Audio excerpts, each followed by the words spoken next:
pa po siya. Noong December 8 pa po siya nadapa. Tapos nung unang x-ray niya po, wala naman po nakitang fracture.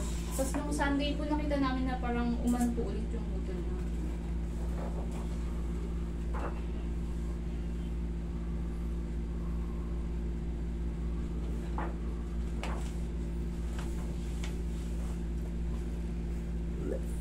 Umusog yung ano.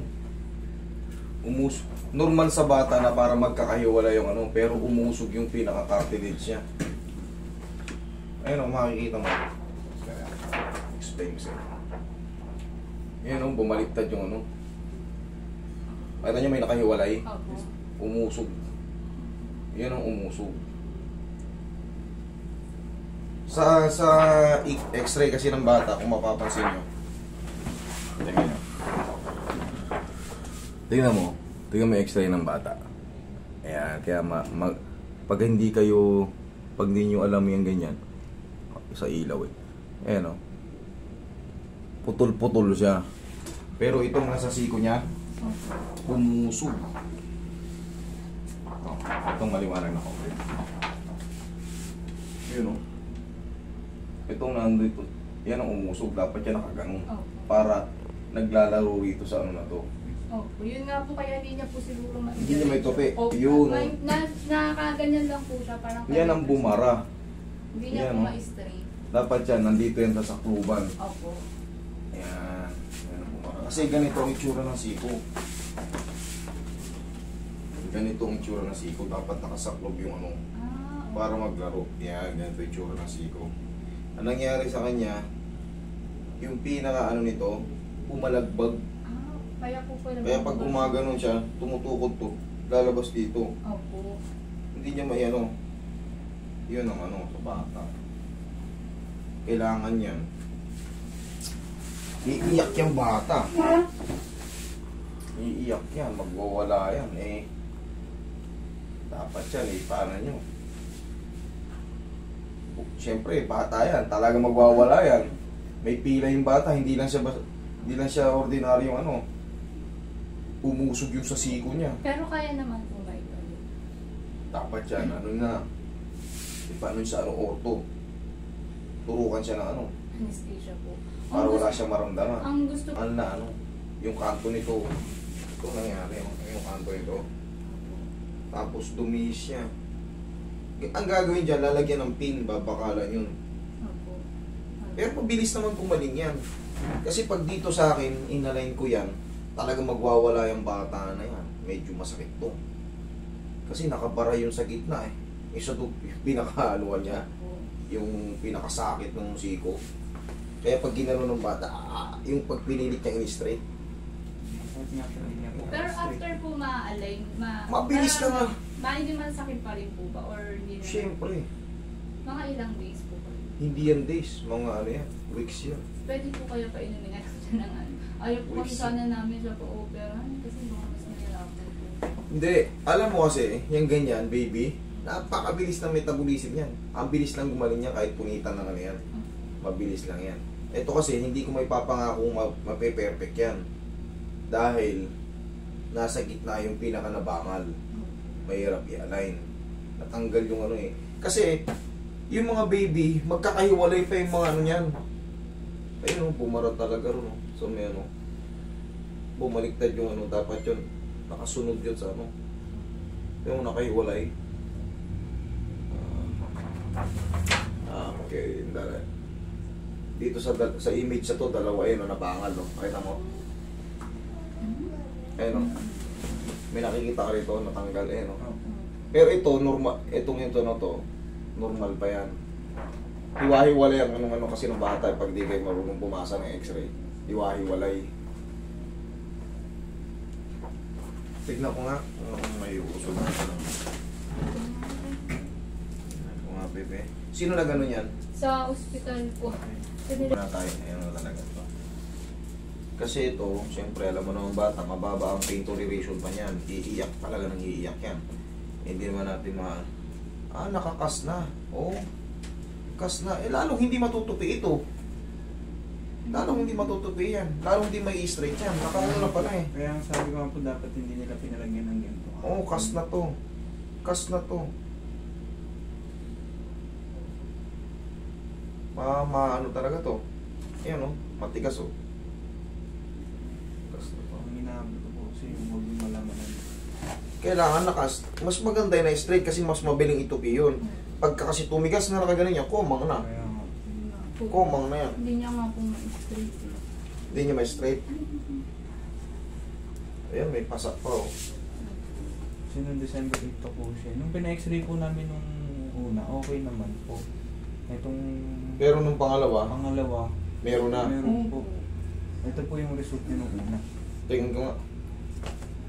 Oh, yun na yung last. Yun po yung Okay. last. Yung Baka naman natabig niyo pa siya. Baka naman nung pagtulog-tulog niya, napilitit pa yung kamay niya. Ano po, nadapa po siya pero ito po ang nakita kong tumama nun. Baka po naitukod niya po ulit. Hindi kasi yan, babaliktad ka agad yan. Ano siya kagad. O, tamo rito isa lang. Ayan o, tamo rito isa lang, tol. Ayan mo, dito isa lang.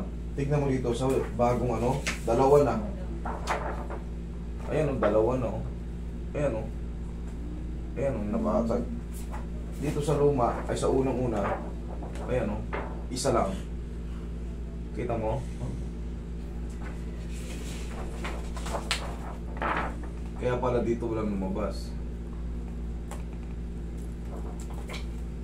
Sige. Pengang Pauroy.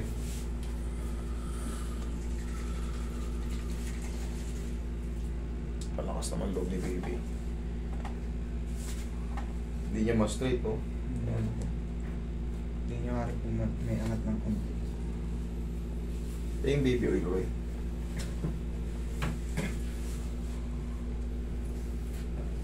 Bakit ganun? Nung una walang fracture, nung huli na-fracture na. Hindi. Kailan kayo yung huling na gano'n? Nagpa-check? December 8 po yung una naming check-up. Yun po, Tapos? okay daw po yung result. Tapos nung Sunday po, napansin ko po kasi na parang umusli po ulit yung buto niya. Kaya nga, Tapos hindi hindi ba- niya na po ma-straight. Tapos Hindi nyo ba siya na, ano, hindi ba siya na, naglaro na ba siya? Opo. Ayun, baka ano, Baka na po.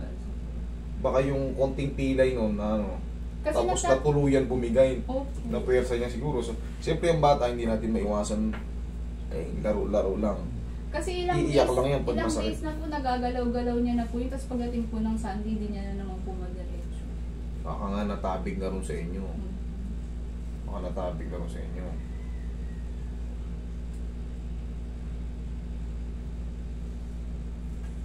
Miss you. Pangit naman kung uoperahin yung bata, ang baby pa. Yun nga po eh. Kaya po dito namin dinala.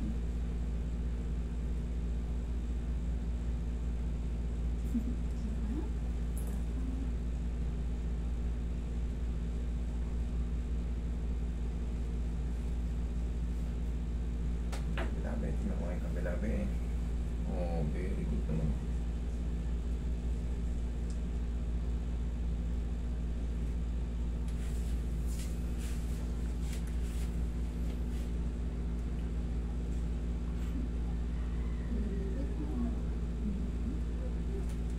Lumabas yung ano.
Ayun na, tingnan mo. Tatanggalin lang yun. Ayun na. Ay. Oo. Tingnan mo. Baby bata, napakatapang ng bata. Tama ko ganun. Tingnan mo. Pares kayo na kami. Pares kayo. Last na be, last na. Mga isang linggo. Close open gabi? Close open ba? Okay. Mga isang linggo, kung ayaw nyo ipa-opera. Obserbahan nyo kung mawawala na yung sakit, kung may straight na na. May straight na na kasi talagang na ano yung ano eh. Talagang lumish, may na-pop na isang ano. Pero yan, mabilis naman gumaling sa bata. Pero maghihilom naman po yun. Oo, napakabilis ng pag-iinom ng bata. Ano lang yan, very easy lang yung sa bata. Pero kung ano, paano kayo ulit? Sa isang linggo, pagka kumbaga, lumipas sa isang linggo, masakit pa rin tapos hindi niya pa maano, pa-advise kayo ulit sa ano, sa ortong talagang. Kasi inusog ko na yung ano, nasa gitna. Sana mawala na yung mag-ano. Pero ngayon po nabalik naman na po yun. Hindi natin maano yan, kailangan x-ray. Pero nagalaw na yun sa gitna eh. Gumagano naman siya, mabilis naman siyang ano eh. Hindi ko lang 100% na malaman kasi masyadong maliit yung nasa gitna. Masyadong maliit yun. Pero yung pagdidikit niyan, ang metabolism kasi maximum 2 weeks. Ano na yun eh. Pero pag nga yung gano'n nga, nararamdaman nyo, masakit pa rin sa kanya na kahit 1 o 2 linggo na, paano kayo ulit sa auto, tignan, pa-x-ray nyo ulit kung ano na yan. Kasi hindi naman mababasag yan na, hindi ko naman dinakasag, hindi naman ko lang naman. Pinipilit ko, ginaginaganag, ina-align ko lang sa loob kasi, yun nga, tuklap na yung ano eh. Okay? Sige. Thank you po. Thank you.